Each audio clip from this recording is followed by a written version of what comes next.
हिमांशु हमारे साथ में हमारे सहयोगी जुड़ चुके हैं। हिमांशु, आप तो लंबे वक्त से इस पूरे प्रोटेस्ट को भी कवर कर रहे हैं। बीजेपी सरकार की जो भी नीतियां उनको भी बहुत अच्छे से कवर करते आए हैं 2014 से।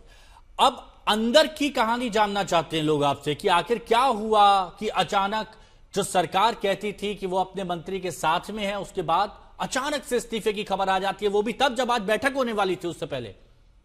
देखिए, कल जब दूसरे राउंड की बैठक हुई थी हिमांशु, मैंने पहले भी बताया, उसमें ये साफ कर दिया गया था। सीजेपी के जो दोनों प्रतिनिधि आए थे, सौरभ और आशुतोष, उनकी तरफ से ये साफ किया गया कि धर्मेंद्र प्रधान जो शिक्षा मंत्री हैं, उनका इस्तीफे के बिना ये प्रोटेस्ट, ये धरना खत्म नहीं होगा।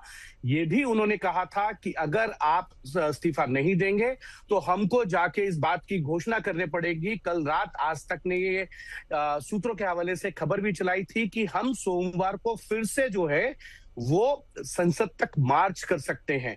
इसकी घोषणा हमको करने पड़ेगी। 72 घंटे का समय दिया गया था।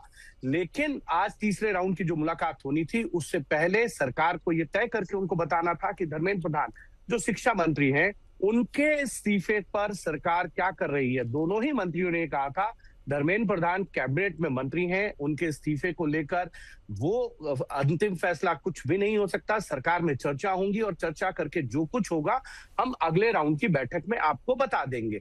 ये चीजें कल दूसरे राउंड की मुलाकात में हुआ था।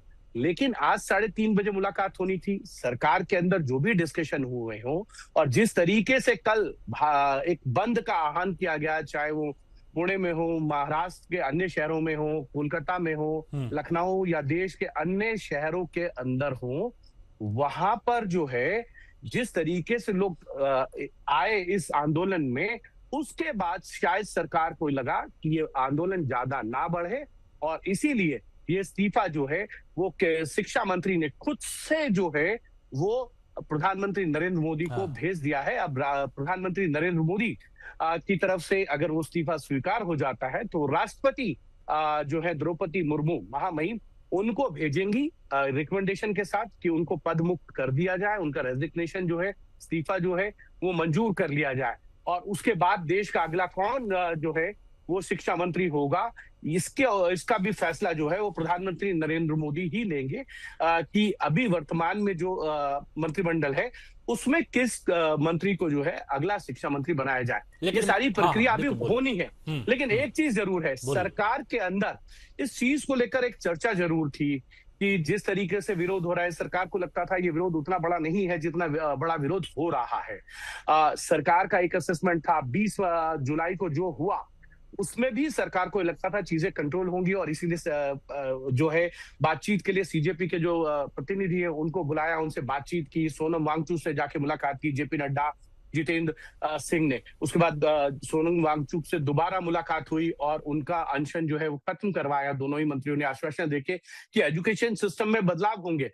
कल जब दूसरे राउंड की मुलाकात हुई है सीजेपी के दोनों प्रतिनिधियों से, उसमें जब ये मामला इस चीज को लेकर अड़ गया कि 3 मांगे हैं, 3 में से 2 हम मान लेते हैं, तीसरी मांग का कोई भी जो है फैसला नहीं हो सकता, तब जब ये कहा गया कि हम इसके बिना ये प्रदर्शन खत्म नहीं हो सकता है, तब शायद सरकार के लिए एक तरीके से ये एक बना कि कम्युनिकेशन गैप तो सरकार करना चाहती थी, बातचीत का क्रम जारी रखना चाहती थी। लेकिन जिस तरीके से दोनों ही प्रतिनिधियों ने अपनी मंशा साफ कर दी कि इस्तीफा होना चाहिए और अगर नहीं होगा तो हम एक बार फिर से संसद तक मार्च और देश भर में कैंडल मार्च रखेंगे, उससे शायद सरकार को लगता है कि अगर इस तरीके से यूथ दबाव बना रहा है तो कहीं ना कहीं धर्मेंद्र प्रधान ने आगे आके सबसे पहले अपनी ही तरफ से इस्तीफा जो है वो आगे ऑफर किया है।